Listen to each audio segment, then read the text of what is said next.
Continues overseas. Olympic spirit, New Zealand and American runners help each other after collision. Nikki Hamblin and Abby D'Agostino finished last in the 5,000 meters after coming to each other's aid following a mid-race fall. A New Zealand and US athlete have been praised for embodying Olympic spirit after they stopped to help each other up after falling together midway through their race. New Zealand distance runner Nikki Hamblin and US runner Abby D'Agostino were 4 laps from the end of the 5,000 meters in Rio when they collided. Hamblin, bunched tightly in the mass of running women, stumbled and fell face forwards, causing her US competitor D'Agostino, who was running directly behind her, to hit the track as well, falling on the side of her body. As Hamblin lay in the fetal position on the track, D'Agostino jumped up quickly and pulled the New Zealander to her feet.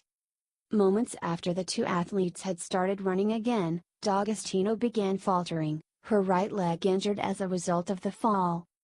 In severe pain, D'Agostino fell again to the ground, crouching on all fours on the Olympic track, her face showing she was in pain.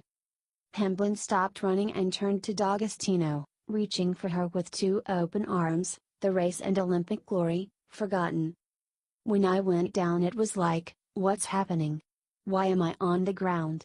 Hamblin said after the race.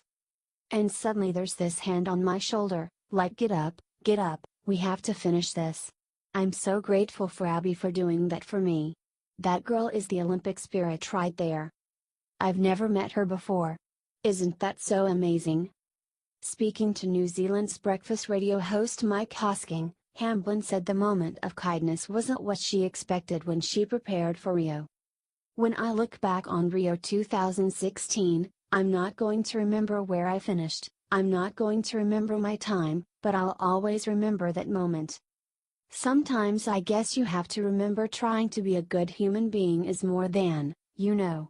If I hadn't waited for her or tried to help her, I would have been 10 or 15 seconds quicker, and what does that matter?" The two competitors finished the race last, and embraced closely before D'Agostino was taken away in a wheelchair for treatment. The pair were lauded on social media for their sportsmanship. Although Hamblin and D'Agostino failed to meet the qualifying time for the heat, both have been included in the 5,000 meters final on Friday after protests from their teams.